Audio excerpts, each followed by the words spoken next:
Hello, all of you vaingloriously wonderful people.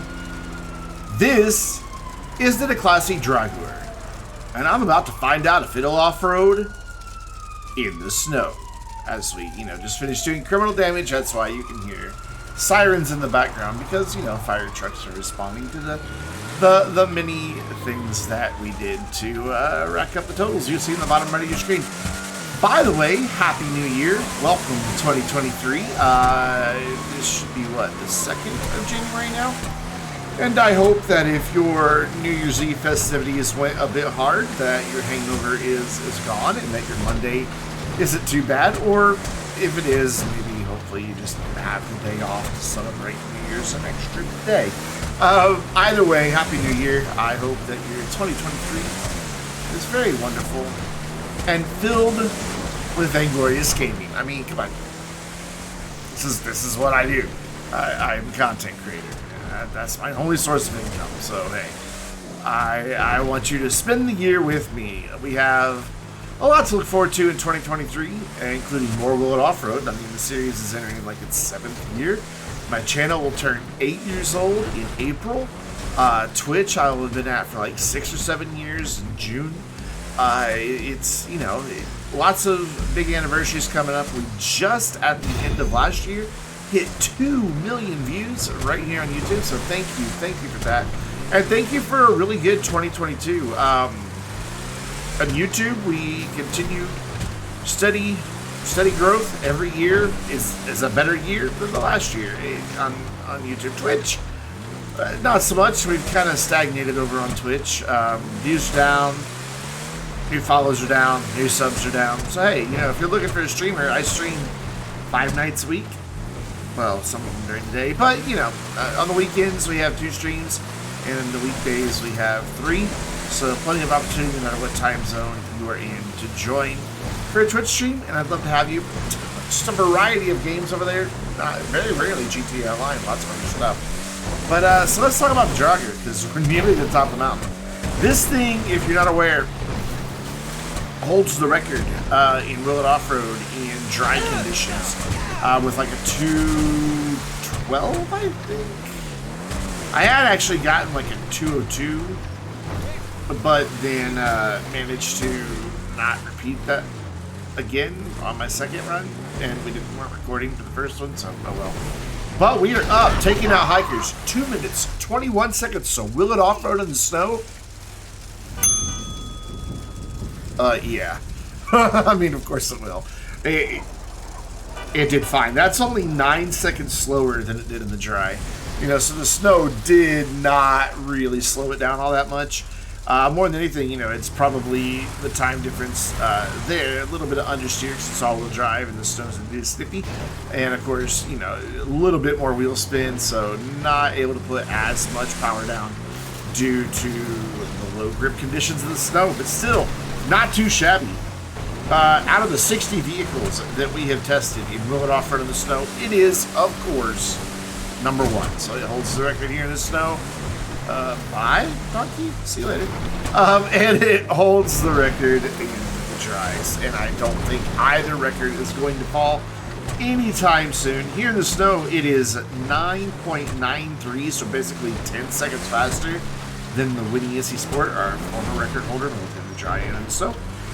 In terms of off-road, number 1 out of a number that I forgot to write down. I think it's like 10, 8 or something like that.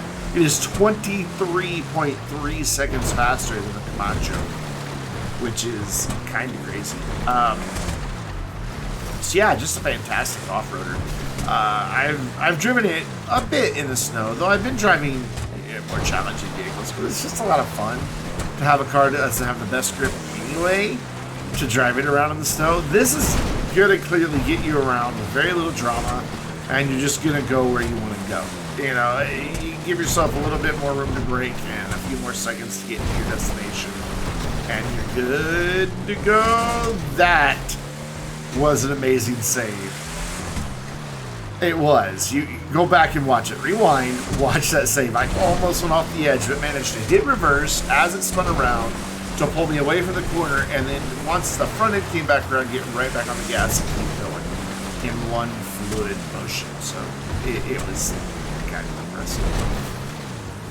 But what do you expect, though? I mean, this truck makes it so easy. It's just, I've yet to find anything that it can't really tackle except for like the ocean. You know, and even then it can go through some incredibly deep water, like up above its doors, or at least the mid part of the door. We're down for our controlled descent, 217.42. Oh, failed landing over there. Oh, there we go. There's a good landing. So we're back at the top for our damage descent, where we fling the vehicle off the top of the mountain and get rear-ended by Donkey. Donkey, just last week I apologize for you crowding the shot, and then what do you go and do this week? You crowd the shot, my dude. Anyway, so you can hear me yell at Donkey for crowding the shot in the behind-the-scenes version of Will It Off-Road that is available to channel supporters. That is an ad-free version of Will It Off-Road that is less edited, so it has a lot of the outtakes and mistakes and just behind-the-scenes stuff of recording the video. Plus, it includes our Discord conversation instead of this voiceover. So, in my opinion, the better version of Will It Off-Road. You can ask the supporters if they agree. Maybe not. Sometimes not many of them watch it. Sometimes a lot of them watch it. Just to thread the needle. Oh, almost at the edge. You can get access to that by having, well, it's one of 4 ways. 3 of them, you have to link your service to Discord, and that's becoming a YouTube member. Right here on YouTube, click the join button. Being a Twitch subscriber, whether it's gifted, paid, or a Prime sub, or making a monthly pledge on Patreon. And then the 4th way is on Discord itself with the server subscription. All 4 of those gives you access to the Vainglorious supporters channel on the Discord server, where I post links to the behind-the-scenes videos. Our damage on the Draugur is not very extensive, just the headlights, rear bumper, and ever so slightly bent wheels. It looks like the hood won't close either, and I forgot to put that in the description, but there are the ones that came down with me, one of which looks like it's going to catch on fire at any given moment. But that is going to bring us to our next vehicle, the Ubermacht Rhineheart. And before we get started on this one, make sure you are playing Will It Off-Road Bingo. The link is in the description down below. When you get to that website, you just click on Generate a New Card, and then click on Stuff on your card if it happens in the video. And if you get bingo, you throw bingo in the comments. And we are off. This is our current #1 sedan in Will It Off-Road for dry conditions, so I wanted to give it a nice test as well. Once again, we are dealing with something that's all-wheel drive. So once again, the understeer that you experience, which understeer is when your front tires fail to grip and you don't turn, or you turn less than you anticipated. Of course, oversteer, which you just saw, is when the back end comes out and loses grip. But all-wheel drive cars tend to understeer a little bit, and some of them a lot in GTA. And of course, that's just exaggerated in the less grippy conditions in the snow. Of course, being all-wheel drive, it does have 4 wheels to put down its power instead of just having one set of wheels spin. Though it is less grippy, so it will still struggle from time to time. Like right there, the wheels spun for a bit. I'm just trying to find that nice sweet spot on the throttle where the wheels aren't spinning and I'm just able to get grip so that the power can be put down. And with this car, it's really nice because if you just gently bring on, well, never mind, I just did it right there. If you just gently get on the throttle, so start slow and then increase, you'll be able to get to almost full throttle without any wheel spin going up the mountain. But of course, every time you get to a curve or any time you hit a bush that slows you down, you gotta start all over again and just constantly modulate your throttle input to be sure you're getting the maximum amount of power down without just losing that torque to wheel spin. Because obviously, if the wheels are spinning, you're not making good enough contact and you're not getting as much speed as you could. Because that's how car physics work. And you're welcome. There you go. You learned something today that maybe you didn't know, but you probably already knew. Let's be honest. With this thing, again, pretty effortless. It only has one little hiccup, and you'll see that as we get right near the top. Of course, both of these vehicles today in stark contrast to the two we're going to do next week, which are the new Acid Lab, the whatever it's called, 6x6. I forgot completely blank. Brigade, there it is, Brigade 6x6. And then we're going to do the Acid Lab delivery vehicle, the Manchez Scout C. Both of which fully upgradable for performance upgrades, unlike the regular Brigade that cannot be upgraded. So it'll be interesting to see how it does versus the regular Brigade, though I don't think we ever did the regular Brigade in the snow. So you can see front wheels struggled to find grip, and I couldn't turn, and just kind of slid over to the side, and that cost quite a bit of time. And once I got straightened out, though, it's pretty easy to climb. Looks like we're gonna take out the hikers again. We're up 3 minutes. So will it off-road in the snow? Yep, sure will. Did fine. Pardon me as you hear my chair squeak and rattle as I readjust. Yeah, it did great. I have no complaints with it. You can see we've got a couple Ubermachs as support vehicles. There's 3 icons up there. Now let's see 2 cars. Somebody must have went over the edge already. So I think somebody's up here in an SC1. I don't know who's in what. Yeah, there's Donkey in an SC1. Hobo's in his soccer mom car blocking the way like an SUV driver. And then I think Azan's in a Rhineheart as well. I'm pretty sure there's a Rhineheart or something. I decided to push it really hard and then was like, oh crap, no brakes, no brakes, no brakes.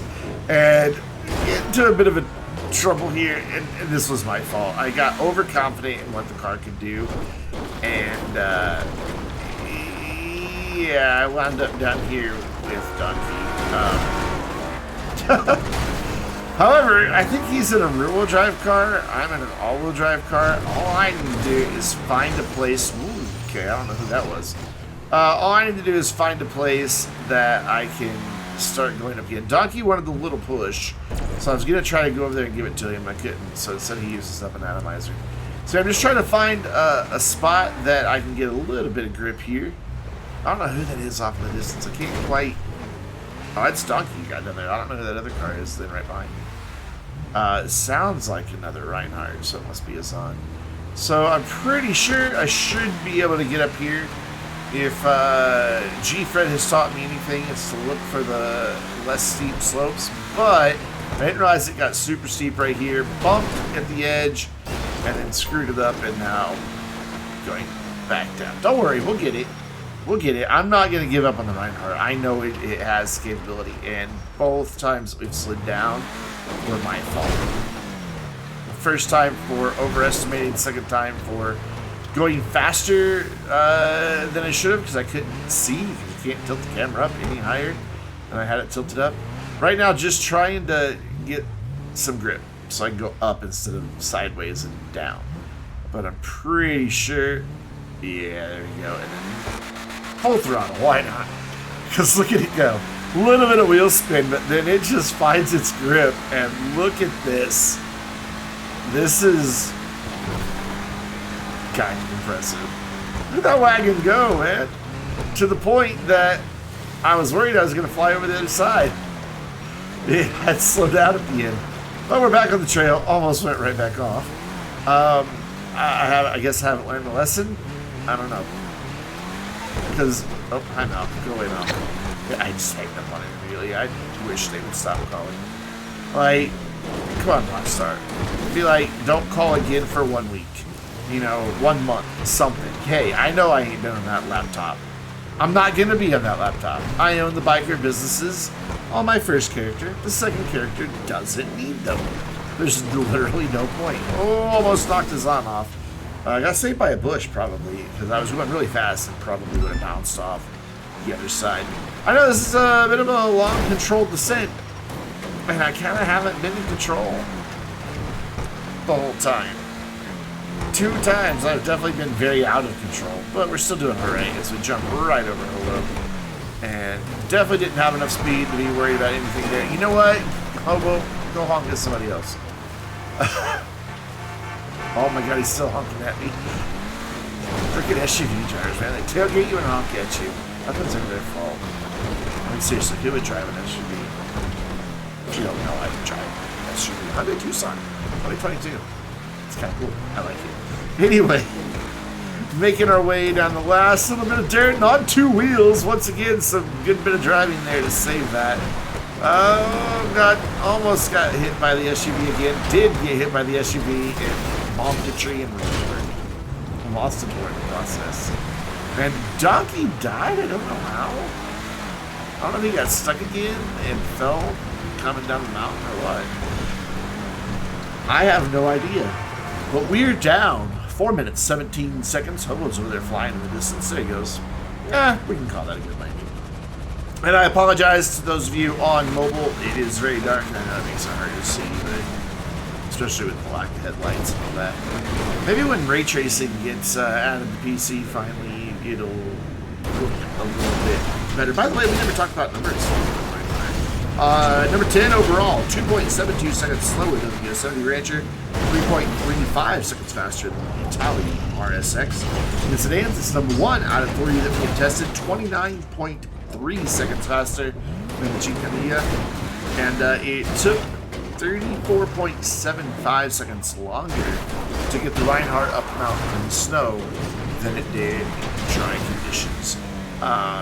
Mainly because of the understeer. And I couldn't get the throttle as hard. Though that climb up the side after that first fall, or second fall, I guess, technically, was kind of impressive. So maybe I could have hacked on the throttle a lot harder. But probably not because of the bushes and, oh, that was definitely not for a bit. Sideways. Donkey threatening all of existence with Molotov. Ow. Yeah, that's it. I'm pretty sure he throws one. Yeah, thanks for lighting things up for a split second. People watching on mobile can see. And they rejoiced. Get ready, there's another one coming up as we hit the little dial. Actually, kind of like something cool. So we're going to kill fire or something. I don't know. Anyway, we're down 1 minute 28 seconds. Let's take a look at the damage on the Rhineheart. And it's a lot. Most of the windows are gone. The headlights are missing. The hood, the front bumper, and the front left fender, and the right front door are all gone. The remaining doors will close, and it has bent wheels. And of course, we'll take a look at our support vehicles as well. And I want to thank you very much once again for watching Mowing Off-Road. I do greatly appreciate it. And for any of my videos that you watch, be sure to leave a comment and hit the like button. And if you can't think of anything to say for your comment, well, just leave a snowflake emoji or something since it's snowing. Because the comments and the likes really do help the reach of my videos. So once again, thank you for watching. We'll be back next week with the Manchester Scout C and the Brigade 6x6. And until then, I'm Brandon, reminding you to stay vainglorious.